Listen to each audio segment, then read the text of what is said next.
కలుగును. ప్రియ సహోదరి సహోదరులారా, అపోస్తుల కార్యములు 15వ అధ్యాయము, అపోస్తుల కార్యములు 15వ అధ్యాయము 28వ వచనం నుంచి చదువుతున్నాను. ఇది కేవలము క్రైస్తవులకు నేను బైబిల్లో మాటగా చెప్తున్నాను. కల్పితం కానీ లేనివి కానీ చెప్పట్లేదు. ఎవరు అన్యత భావించొద్దు. సహోదరి సహోదరులారా, బైబిల్ తీసి చూడండి. క్రైస్తవులైన మనకి దేవుడు మనకు ఏ విధముగా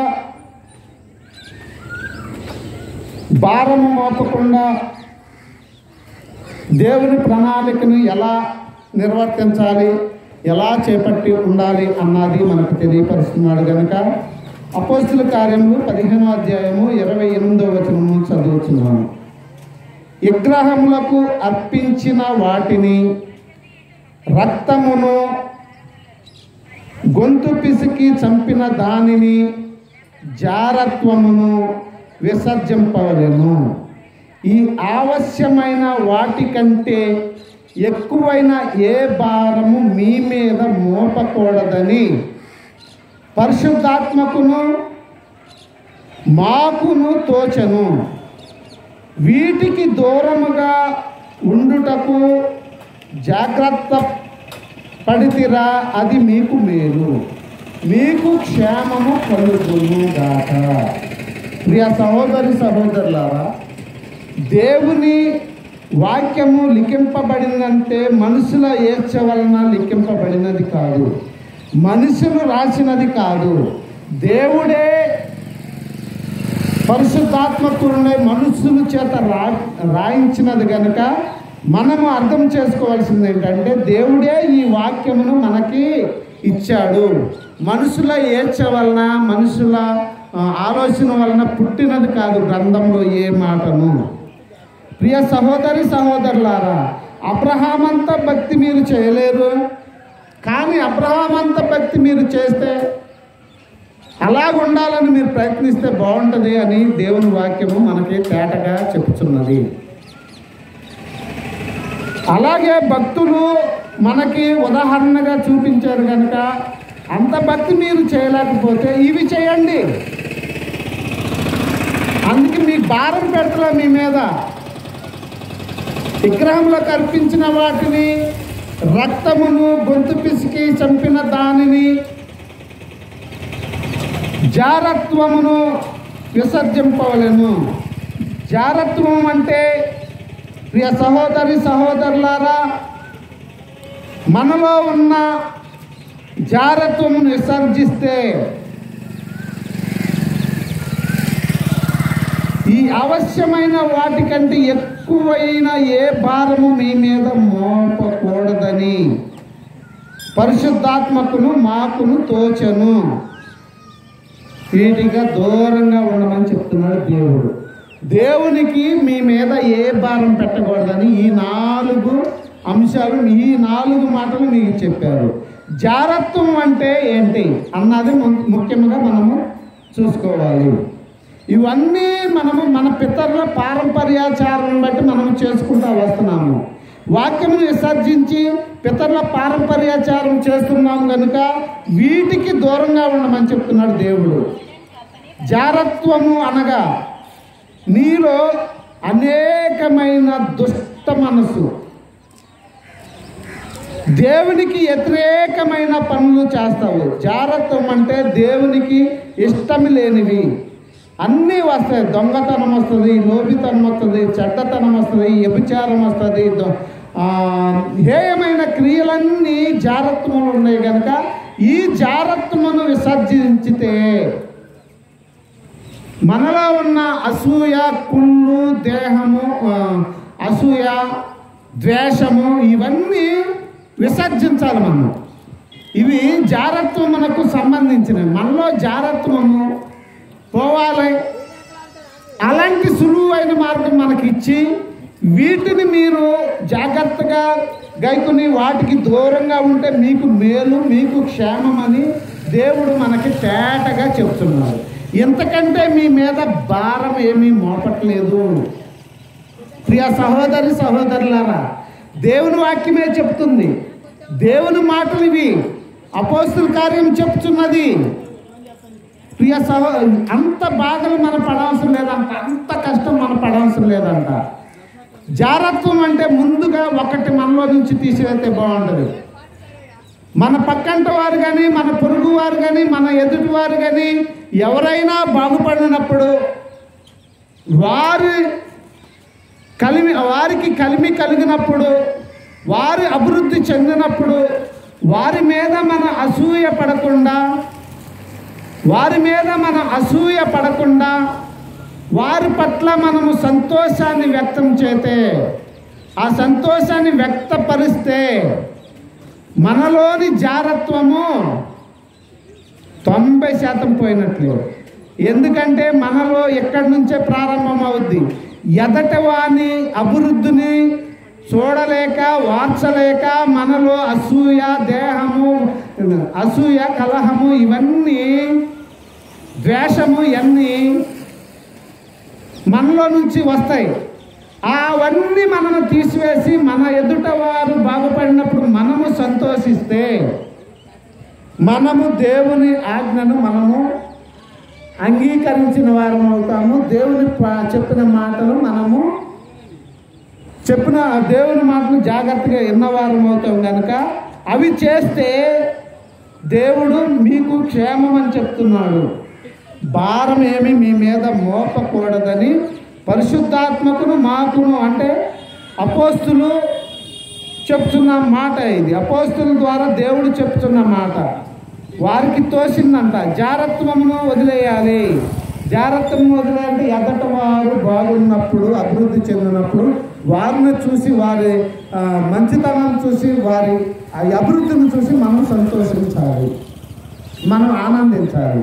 మనం ఆనందిస్తే మనలో కుళ్ళు, కుతంత్రము, అసూయ, ద్వేషము ఇవి ఉండవు. కనుక దేవుని పట్ల భయభక్తులు కలిగి ఉంటాము. కనుక దేవుడు మనకి క్లియర్గా ఈ వాక్యమును మనకి తెలియపరిచాడు. కనుక ప్రియ సహోదరులారా, మనము దేవుని పట్ల భయభక్తులు కలిగి ఈ వాక్యమును మనం పట్టుకుంటే బాగుంటుంది. విగ్రహం అనగా ఏ విగ్రహమైనా ఒకటే, విగ్రహంలో తారతమ్యము లేదు. ఇది క్రైస్తవులకు నేను ఈ వాక్యం ద్వారా, వాక్యంలో చెప్పిన మాటలు నేను చెప్తున్నా. కనుక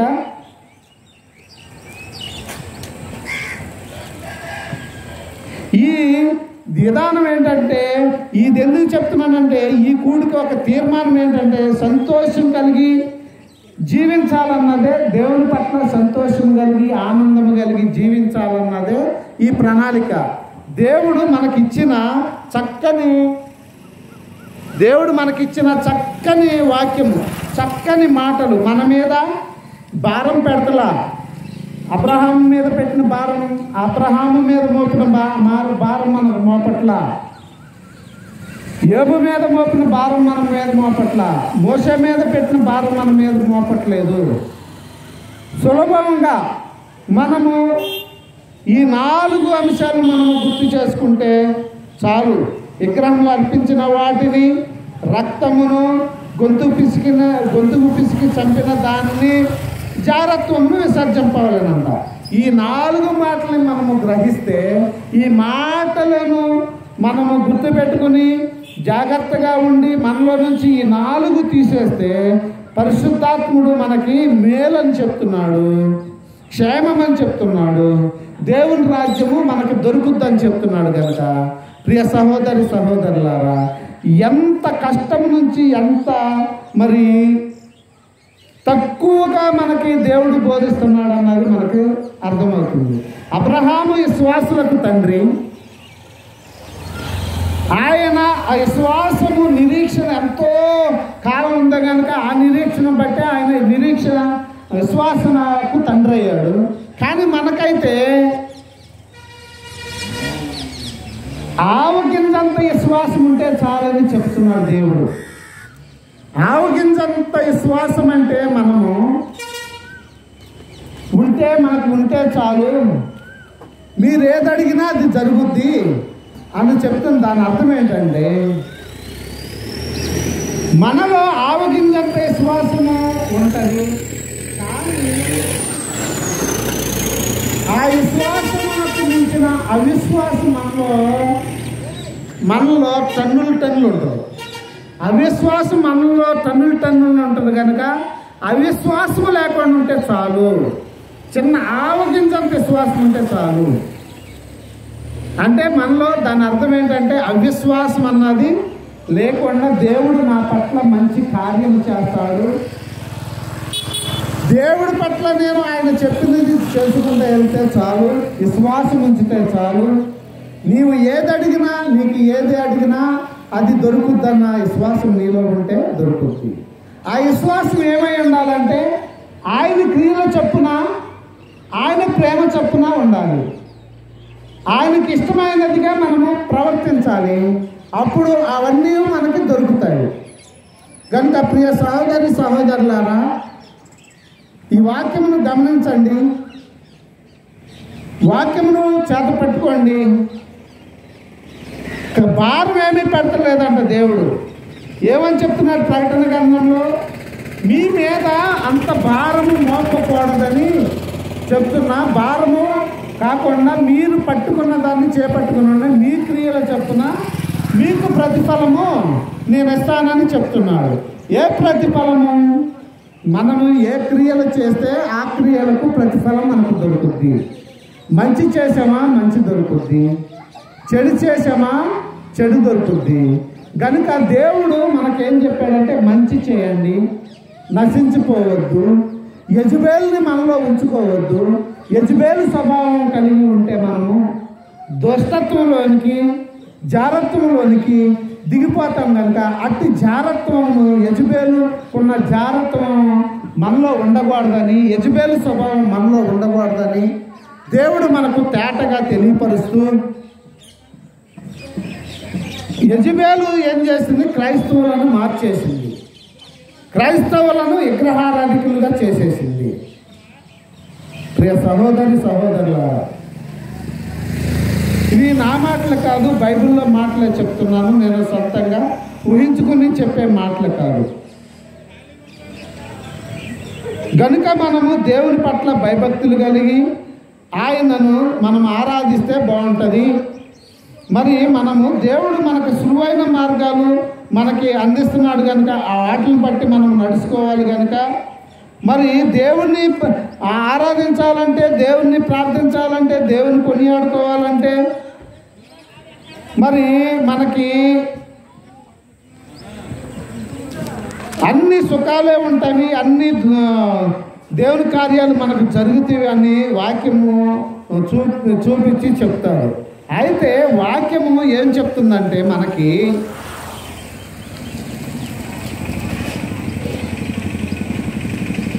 తొమ్మిది ధన్యతలు మనకి దేవుడు చూపిస్తున్నాడు. వీటిని నవధన్యతలు అంటారు. ఈ నవధన్యతలు దేవుడు మనకి చూపిస్తున్నాడు కనుక వాటిలో ధన్యత అంటే ఏంటి అన్నది మనం క్రైస్తవులం అన్నది తెలుసుకోవాలి. మత్తయి సువార్త 5వ అధ్యాయము 3వ వచనం నుంచి చదువుకున్నాం, 2వ వచనం నుంచి చదువుకున్నాం. మత్తయి సువార్త 5వ అధ్యాయం 2వ వచనం నుంచి చదువుకున్నాం. అప్పుడు ఆయన నోరు తెరిచి ఇలాగూ బోధింపసాగెను. ఇవి ధన్యతలంట. గమనించాలి. మొట్టమొదటిది ఆత్మ విషయమై దీనులైన వారు ధన్యులు, పరలోక రాజ్యము వారిది. ధన్యత ఒకటి. దుఃఖపడు వారు ధన్యులు, ధన్యత, వారు వాదార్చబడుదురు. దుఃఖపడు వారు ధన్యులు, వారు ధన్యులని చెప్తున్నాడు, వారు వాదార్చబడుదురు అని చెప్తున్నారు. ఇక్కడ మరి ధన్యత అంటే ఏంటి? దుఃఖపడే వారు ధన్యులు అని చెప్తున్నారు. మరి మన వాక్యం ఏం చెప్తుంది? బోధకులు ఏం చెప్తున్నారు, ఏం ప్రకటిస్తున్నారు? దేవుని చెంతకు వస్తే ఇక బాధలు ఉండవు, కష్టాలు ఉండవు, అన్ని సుఖాలే. దేవుడు మీ కష్టం అక్కడ పెట్టాడు, అక్కడ నుంచి ఇక్కడ తీసేస్తాడు, ఇక్కడ నుంచి అక్కడ ఉంది, మీ ఇంట్లో అది ఉంది, ఇది ఉంది, ఆ మూలన అది పాతి పెట్టారు, ఇది పాతి పెట్టారు అని చెప్తారు. ప్రియ సహోదరి సహోదరులారా, దుఃఖపడువారు ధన్యులు, వారు ఓదార్చబడుదురు అని చెప్తున్నాడు. మరి మాయ మాటలేవో వాక్యం ఏం చెప్తుందో గ్రహించండి. సాత్వికులు ధన్యులు, వారు భూలోకమును స్వతంత్రించుకుందురు. నీతి కొరకు ఆకలి దప్పికలు గలవారు ధన్యులు, వారు తృప్తిపరచబడుదురు. నీతి కొరకు ఆకలి దప్పికలు గలవారు ధన్యులు అని చెప్తున్నాడు. మరి ఇక్కడ ఇప్పుడు జరుగుతున్న వాక్యాలు ఏంటి? ఇబ్బందుల, కుటుంబ సమస్యల, ఎడబాట, మీకు లేమిలో ఉన్నారా, రండి నా దగ్గరికి రండి, ఇవన్నీ మీకు ఇచ్చేస్తానని బోధ చేస్తున్నారు. వాక్యం ఏం చెప్తుంది? నీతి విషయమే ఆకలి దప్పిక గలవారు ధన్యులు అంట. నీతి విషయం కోసము, నీతిని అనుసరించాలంటే ఆకలి దప్పికకు అలమటించాలి. అలమటిస్తే మీరు ధన్యులు అవుతారని వాక్యం చెప్తుంటే, ఈనాటి బోధకులు ఏం చెప్తున్నారో మీ అందరికీ తెలుసు.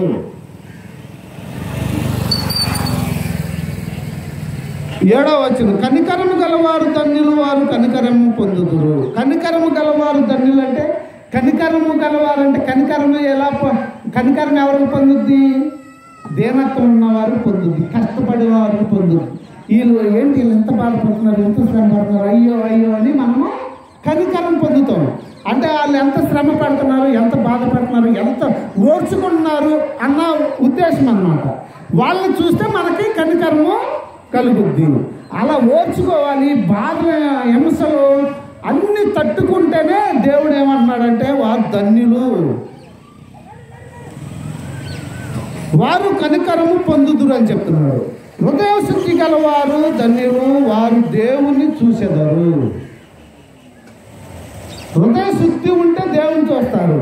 కానీ ఈరోజు దేవుని ఆత్మ వచ్చేసిందని ఎలుగు రూపంలో పావురాలను తిప్పుతూ పరిశుద్ధాత్ముడు ఇదిగో మన చుట్టూ తిరుగుతున్నాడు, మనలోకి వచ్చేసాడు అని చెప్తున్నారు. ఇక్కడ ఏమని ఉంది వాక్యము? హృదయ శుద్ధి గలవారు ధన్యులు, వారు దేవుణ్ణి చూసేదరని చెప్తున్నారు. మనలో ఏమాత్రము హృదయ శుద్ధి ఉంది, ఏమాత్రము దేవుని పట్ల అవగాహన ఉన్నదన్నది మనము గ్రహించాలి. వారు చెప్తారు, ఎందుకంటే మన దగ్గర నుంచి సంపాదించుకోవాలి.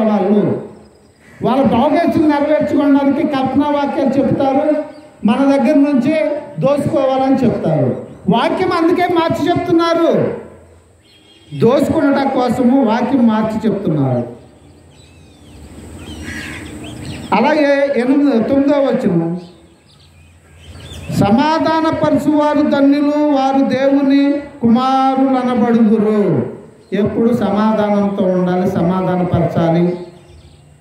సమాధానపరచం అంటే ఇక దేవుడే అయిపోవాలని అనుకుంటారు జనాంగం. ఈడు వాక్యం చెప్తున్నాడు, వీడికి ఎంత కోపం ఏంటి, వీడు అలా మాట్లాడుతున్నాడేంటి, ఇలా మాట్లాడుతున్నాడేంటి అని అనుకుంటారు.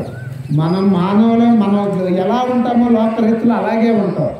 ఇంకా ఇచ్చేస్తే మనం నటించే వారం అవుతాము. కానీ మనము ఏ రీతిగా ఉంటున్నామో ఆ రీతిగా ఉండి దేవుణ్ణి ప్రకటించాలి, అది అనుకోవాలి. అంతేగాని దేవుణ్ణి స్తుతిస్తున్నాడు, ఆరాధిస్తున్నాడు, దేవుణ్ణి నమ్ముకున్నాడు అన్నాడు, ఈడేంటి ఎలా ఉన్నాడు అలా ఉన్నాడు అనుకుంటారు.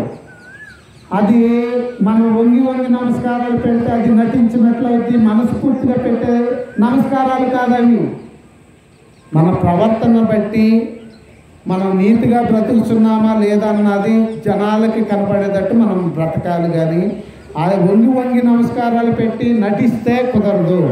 కనుక ఆ తర్వాత 10వ వచనంలో చెప్తున్నాడు, నీతి నిమిత్తము హింసింపబడువారు ధన్యులు, పరలోక రాజ్యము వారిది.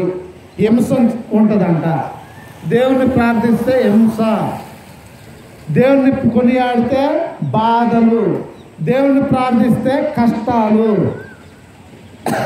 ఇవన్నీ సహించాలంట. అప్పుడు దేవుని రాజ్యం వారిది అని దేవుడు చెప్తుంటే ఏమని చెప్తున్నారు నీకే తెలుసు. దేవుని వాక్యమును మనము సంపాదించుకోవాలంటే ఏం చెప్తున్నారు? బైబిల్ ఏం చెప్తుంది? నీతి నిమిత్తము హింసింపబడేవారు ధన్యులు, పరలోక రాజ్యము వారిది అని చెప్తున్నారు. అలాగే నా నిమిత్తము జనులు మిమ్మును నిందించి హింసించి మీ మీద అబద్ధముగా మాటలల్లా పలుకున్నప్పుడు మీరు ధన్యులు, సంతోషించి ఆనందించుడి, పరలోకమందు మీ ఫలము అధికమగును. దేవుడు ఇక్కడ మనం చెప్పిన వాక్యాన్ని టోటల్గా మార్చేసి సమాజానికి ఏం వదిలేశారంటే సంతోషం, దుఃఖం, గృహాలు, పెద్ద పెద్ద బిల్డింగులు, అంతస్తులు, ఆస్తులు, దేవుడు ఇచ్చేస్తాడు రండి, దేవుడు ఇస్తాడు రండి అని అద్భుత కార్యాలు, రోగాల ఏ రోగాలు నయం చేస్తారు? అంత బోటకం. నమ్మట్టు మీకు తెలియట్లా, అంత బోటకము. రోగము నయం చేయటం అంటే స్వస్థపరచటం అంటే ఏంటి? కనపడిన వాటిని స్వస్థపరచమని చెప్పటం కాదు, కనిపించే వాటిని స్వస్థపరచాలి. స్వస్థతలు లేవని అంట్లా, స్వస్థతలు దేవుడు చక్కగా చేస్తాడు. విశ్వాసంతో మనం ప్రార్థన చేసుకుంటే, ఒకరికొకరు ప్రార్థన చేసుకుంటే వాళ్ళు స్వస్థత పొందుతారు, వాళ్ళలో ఉన్న పాపములు కూడా పోతాయి అని చెప్తున్నాడు దేవుడు. కానీ ఆ పేరు చెప్పుకుని, చెట్టు పేరు చెప్పుకుని కాయలు అమ్ముకునే విధానములు తయారైపోయారు. ప్రియ సహోదరులారా, కష్టము, దీనులు, నిందపడిన వారు అని చెప్తుంటే వాక్యము ఏమని చెప్తున్నారు? రండి, మీ దుఃఖ దినములు సమాప్తం అయిపోతాయి అని చెప్తున్నారు. అద్భుతాలంటే అక్కడికి వెళ్ళిపోతున్నారు, ఆశ్చర్యకార్యాలంటే అక్కడికి వెళ్ళిపోతున్నారు. ఎప్పుడన్నా చూసారా? ఓసకాలు వారికి ప్రార్థన చేస్తే మంచి కాలు వచ్చిందా? చూసారా? కుంటివారికి ఓసకాలుంటే మంచి కాలు అవటం చూసారా? గుడ్డువారికి కళ్ళు వస్తుంది చూసారా? అవి స్వస్థతలు అంటే. కనిపించేట్లు స్వస్థతలు చేయాలి. అవి చేసిన మనము వాటిని చెప్పుకోకూడదు. ప్రార్థన వాక్యమును ప్రకటించాలి. వాక్యముకి ప్రకటించేవారు అనారోగ్యంకి వస్తే వారు ప్రార్థన చేయాలి, వాళ్ళు స్వస్థతను ప్రకటించకూడదు, దేవుని వాక్యమును ప్రకటించాలి. నీవు ఒకవేళ మనిషిని బ్రతికించినా కానీ నేను బ్రతికించానని బోర్డు పెట్టుకోకూడదు. నా దగ్గర స్వస్థత కార్యాలు ఉన్నవి, ఇది స్వస్థతశాల అని బైబిల్ ఎక్కడా బోర్డు పెట్టుకోమని చెప్పలేదు. బూది గంతముల వరకు వెళ్ళి సువార్తను ప్రకటించండి. ఉచితంగా పొందారు కనుక ఉచితంగా చేయమన్నాడు. కానీ మనం ఈరోజు ఏం చేస్తున్నాము? పెద్ద పెద్ద కళ్యాణ మండపాలు రెంటకి తీసుకుని ₹1,00,000 జనాల దగ్గర దోచేసి అబద్ధపు వాక్యాలు చెప్తుంటే ఆ అబద్ధపు వాక్యాలు వైపే పరిగెడుతున్నారు తప్పితే దేవుని వాక్యం ఏం చెప్తుందయ్యా అని ఎవరూ గ్రహించట్లా. సత్యవాక్యం చెప్తేనేంటి, ఈడేంటి ఇలాంటి వాక్యం చెప్తున్నారు అనుకుంటున్నారు.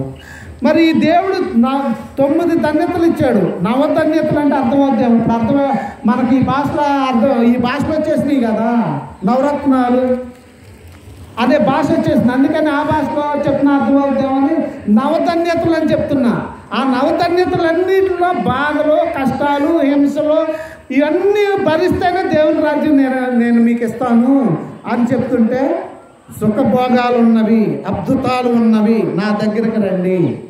మీ ఇంట్లో కొయ్యి తీసి ఏదో పాత పెట్టారు, అందుకే మీకు అవి జరుగుతున్నవి.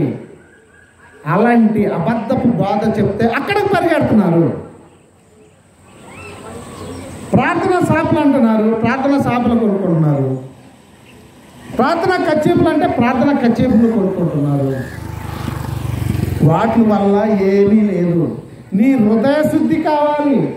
నీ హృదయ శుద్ధి ఉంటేనే నీకు దేవుని కార్యం జరుగుద్ది. తప్పితే ఏదో కళ్ళబొల్లి మాటలు చెప్పి దేవుని వాక్యము 4 మాటలు చెప్పేసి సంపాదించుకుని వెళ్ళిపోదాము అన్న వారి మాటలు వింటున్నారు తప్పితే సత్యవాక్యం నాకు చెవునివ్వట్లా.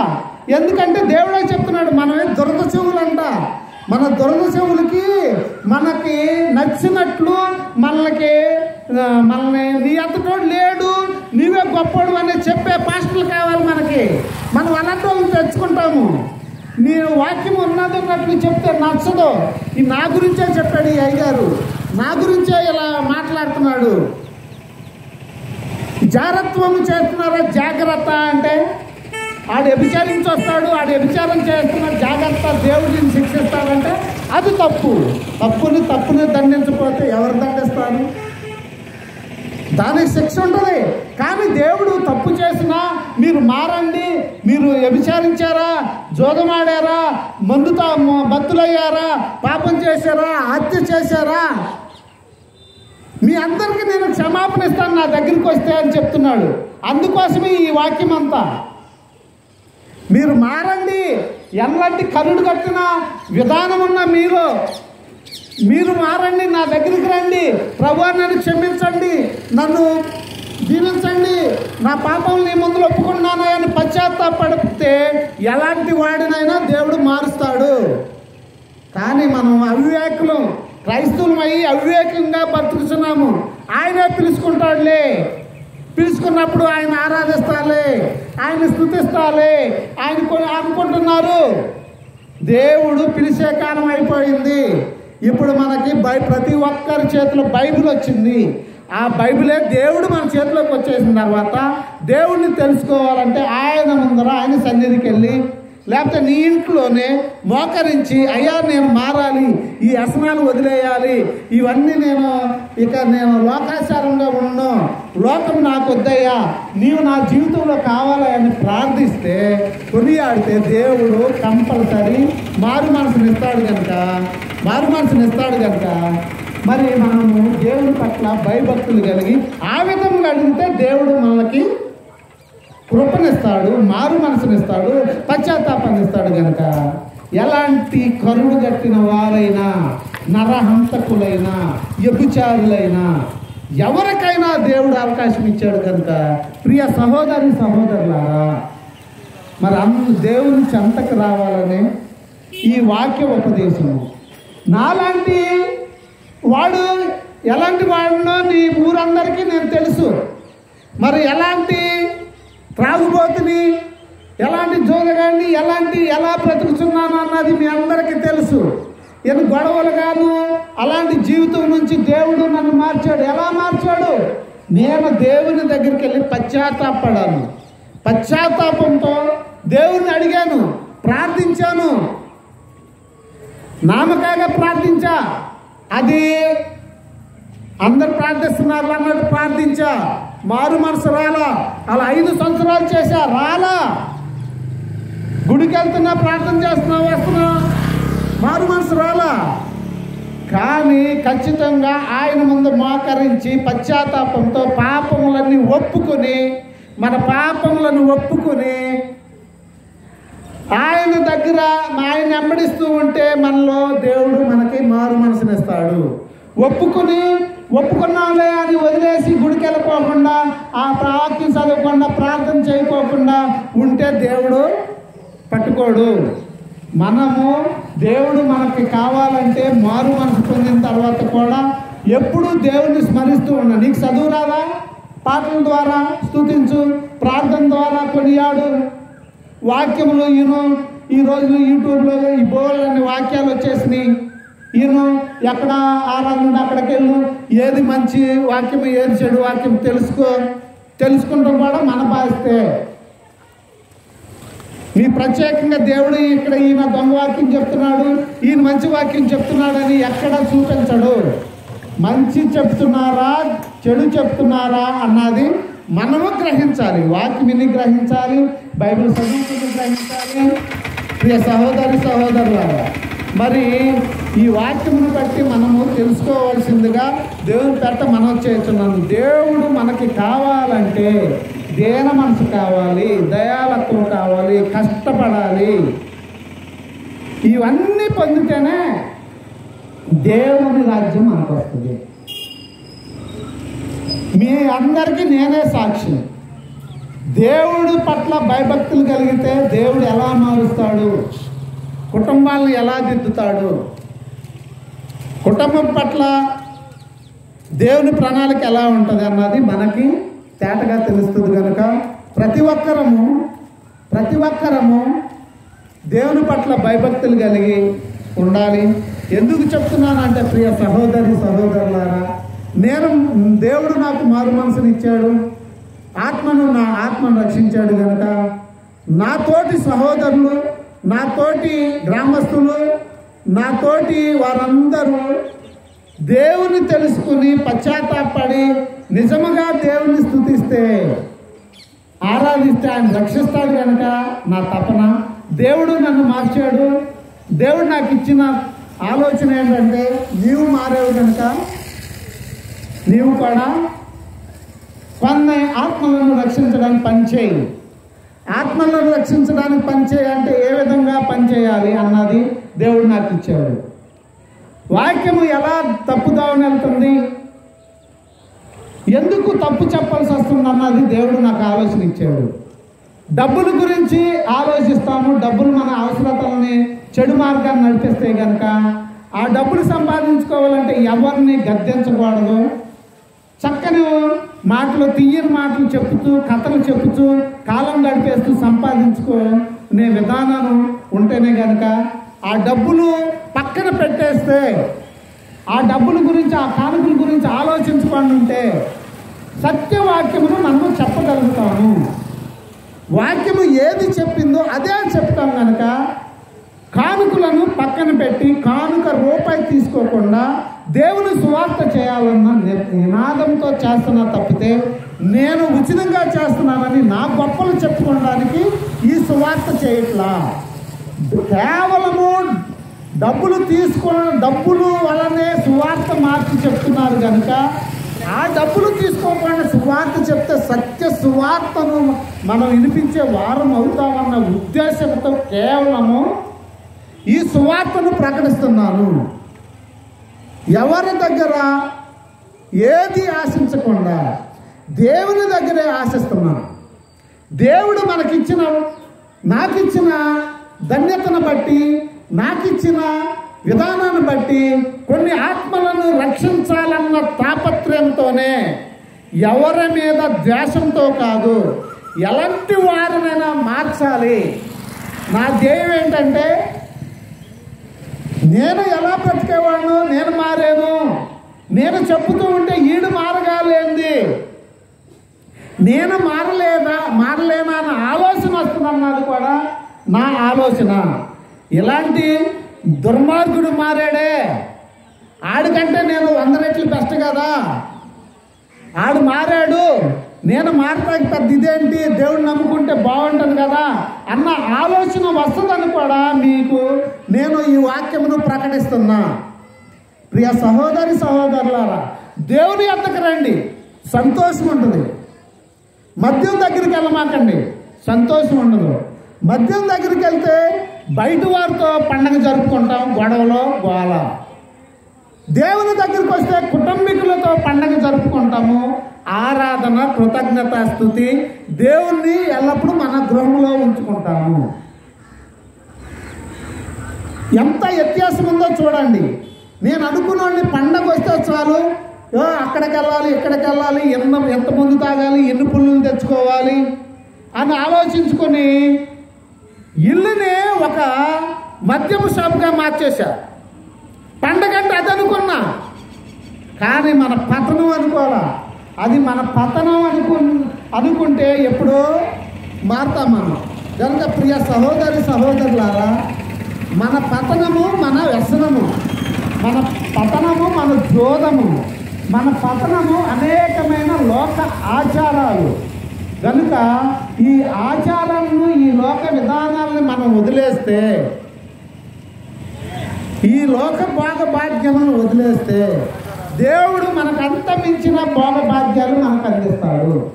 ఆయన నీతిని, ఆయన రాజ్యాన్ని మనం మొదట వెతికితే, ఆయన నీతిని, ఆయన రాజ్యాన్ని మనం మొదట ఎదిగితే, ఆయన నీతిని, ఆయన రాజ్యాన్ని ఇచ్చిన దేవుడు, ఆయన నీతిని, ఆయన రాజ్యాన్ని ఇచ్చిన దేవుడు మనకు ఏ అవసరతలు ఉన్నాయో అట్టి అవసరతలన్నీ మనకి అనుగ్రహిస్తానని దేవుడు తేటగా మనకు చెప్పుచున్నాడు.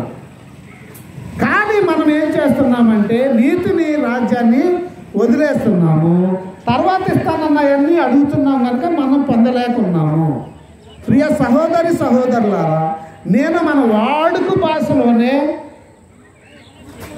మామూలుగా నేను ఎలా మారాను, ఎలా ఉంటే దేవుణ్ణి చెంతకి వెళ్తామన్నది మనం క్లియర్గా చెప్తున్నా. దేవుణ్ణి దగ్గరికి మనం వెళ్తేనే దేవుడు మనల్ని తండ్రి అని పిలిచామా, నా కుమారుడా రా అని మనం ముద్దు పెట్టుకుంటాడు. తప్పుపోయిన కుమారుడు ఉన్నాడు, నాకు ఆస్తి పంచిచ్చేయి అని ఎర్రవీగి ఆ ఆస్తి ఉన్నంత వరకు దుర్వ్యాపారాలు చేసి దుర్వ్యసనాలకు లోనుపడి ఆఖరికి పందుల పొట్టు తింటా కూడా గతి లేకపోయాడు. అలాంటి స్థితిలో ఉన్నా కానీ, అలాంటి దౌర్భాగ్య స్థితిలో ఉన్నా కానీ తండ్రి దగ్గరికి మరలా వస్తే అంటే అక్కడ దాని అర్థం ఏంటంటే, నువ్వు ఎలాంటి మూర్ఖుడు అయినా, ఎలాంటి నరహంతకుడు అయినా, ఎలాంటి వ్యభిచారు అయినా తండ్రి దగ్గరికి వస్తే ఆయన నిన్ను ముద్దు పెట్టుకుంటాడు. నా కుమారుడా రా, ఇకనైనా మారు, మంచి నీ కోసము నేను పరలోక రాజ్యము నీకు దాచి ఉంచాను, మారు, నీవు మారు మనసు పొందు, నీకు అనేకమైన ఆకలి దప్పిక లేని రాజ్యమును నీకు ఇస్తాను అని దేవుడు తేటగా మనకు చెప్తుంటే మనము మారట్లా. ప్రియ సహోదరి సహోదరుల, దేవుని యొద్దకు మనం వెళ్ళాలి, అప్పుడు ఆయన మన యొద్దకు వస్తాడు. దేవుడు మనం ఆయన యొద్దకు వెళ్తే ఆయన మన యొద్దకు వస్తాడు. మన యొద్దలో మనము మన కుటుంబాన్ని కట్టుకుంటాము, మన కుటుంబము కాపాడబడుద్ది, మన సంఘము కాపాడబడుద్ది, మన ఊరు మన గ్రామము కాపాడబడుద్ది. కనుక ప్రతి ఒక్కరూ ఆసక్తి కలిగి, ప్రేమ కలిగి, దేవుని రుచి చూసి తెలుసుకోవాలి. రా, దేవుని దగ్గరికి రా, అడుగు, ఒక్కసారి కాదు, ఇచ్చే వరకు పొందుకోవాలి, మనసు పూర్తిగా అడగాలి. కొంత ఇస్తాడా లేదా అని అనుమానం వద్దు. ఇస్తాడు దేవుడు, ఇచ్చే దేవుడు. పెట్టుబడులు ఏం పెట్టవలసిన ఆయనకి ఏమి పెట్టుబడులు పెట్టవలసిన, ఆయనకి పెట్టవలసిన పెట్టుబడి మనము ఆయన చెంతకు వచ్చి పశ్చాత్తాపంతో ఆయన ప్రార్థిస్తే చాలు. నువ్వు ప్రార్థనలు పెట్టవలసిన, కోటాలు పెట్టవలసిన, 10 మందికి భోజనాలు పెట్టవలసిన, ఆయన చెంతకు వస్తే చాలు, ఆరాధిస్తే చాలు, ఆయన కొనియాడితే చాలు. నా బుద్ధి మార్చయ్యా, నా హృదయం కడిగయ్యా అని మనం అడిగితే మనకి దేవుడు మారు మనసునిస్తాడు. మరి ప్రియ సహోదరి సహోదరులారా, కేవలం నేను ఇది వ్యసన పనులైన సహోదరులకు మంచి నా పాఠమే ఒక గుణపాఠంగా ఉండాలని నేను మరీ హెచ్చరించి చెప్తున్నా, గద్దిస్తూ చెప్తున్నా. మారండి, మారితే సంతోషం ఉంటుంది. ముందులో సంతోషం ఉండదు, మద్యపానంలో సంతోషం ఉండదు, బ్రాందీ తాగడం వల్ల సంతోషం ఉండదు, ఇంటిలో గొడవ, ఈదులో గొడవ. ప్రియ సహోదరి సహోదరులారా, ఆలకించండి, దేవుని రుచి చూడండి. రుచి చూస్తే తెలుస్తుంది ఆయనలో ఎంత మాధుర్యం ఉందో, ఎంత ప్రేమ ఉందో, మన కుటుంబాన్ని ఎలా నడిపిస్తాడో. మారి చూడండి, ప్రార్థన చేసి చూడండి, అడగండి ప్రార్థన చేసి. మనలో కల్మషం తీసేయండి, ప్రార్థన చేయండి. ప్రార్థన చేస్తే మారు మనసు ఇస్తాడు. ప్రార్థన చేస్తే నిన్ను ఆయన కుమారుడిగా అంగీకరిస్తాడు. మారు మనసు పొందుదాం, ఆయనలో కడగబడదాం. ప్రతి ఒక్కరూ బాప్తిస్మం పొందుదాం. బాప్తిస్మం పొంది ఆయన నిత్య రాజ్యంలో స్వతంత్రించుకుందాం. బాప్తిస్మం పొందితే వెళ్ళిపోతారని మళ్ళీ అడగొద్దు. బాప్తిస్మంలోనే అన్నీ ఇళ్ళు ఉన్నాయి. బాప్తిస్మం అంటేనే ఆయన్ని తెలుసుకుంటాము, పాప క్షమాపణ. మనము పాతవన్నీ మనలో నుంచి గతించిపోతాయి, నూతనంగా జన్మించటం, అది దాని అర్థము. తెలుగుగా అతి తెలుగుగా మాట్లాడకూడదు. దేవుని వాక్యం చెప్పిందంటే బాప్తిస్మం అంటే అన్నీ వచ్చేస్తాయి దాంట్లోకి. బాప్తిస్మం అంటే దేవుడిని అంగీకరించడం. దేవుడిని అంగీకరించమంటే నీ ఇష్టానుసారంగా బ్రతకడం కాదు, దేవుడు ఏ విధంగా చెప్పాడో ఆ విధంగా నడుచుకోవటం, అది బాప్తిస్మం. బాప్తిస్మం కంపల్సరీ పొందాలని చెప్తున్నాడు. నువ్వు ఎన్ని దాన ధర్మాలు చేసినా, నీ కుటుంబం ఎన్ని దాన ధర్మాలు చేసినా, భోజనాలు పెట్టినా, అన్నదానము చేసినా, ఎన్ని చేసినా కానీ దేవుడు చెప్తున్నాడు కొన్నేళ్ళతో, నువ్వు దైవజనుని పిలిపించుకో, ఆయన చెప్పింది నువ్వు చెయ్యి అన్నప్పుడు ఆయన్ని కుటుంబమే కాకుండా ఆ దైవజనుని పిలిపించుకుని వాక్యం చెప్పించుకుంటే ఒక్క దినమునే 3000 మంది బాప్తిస్మం పొందారు. దేవుని శక్తి ఆ విధంగా ఉంటుంది. నువ్వు ఎన్ని దాన ధర్మాలు చేసినా, ఎన్ని మంచి క్రియలు చేసినా, నీ కుటుంబము సంవత్సరాలు తరబడి మంచి నీతి చేసినా, నీవు క్రీస్తులో కడగబడాలి. క్రీస్తులో కడగబడిన తర్వాత నీ నిత్య రాజ్యమును దేవుడు నీకు ఇస్తాడు. ప్రియ సహోదరుల, అర్థం చేసుకోండి. మారు మనసు పొందడం, దేవుని కృపకు మనం పాత్రలు. దేవుడి వాక్యం దీవించినగా ప్రార్థన చేస్తుంది. మహోన్నతుడ మహనీయ పరిశుద్ధ ఇగో ప్రభా, ఈరోజు ఇది సువార్త భాగంలో నాయన మీరు మాట్లాడిన మాటలు బట్టి వందనాలు ప్రభా.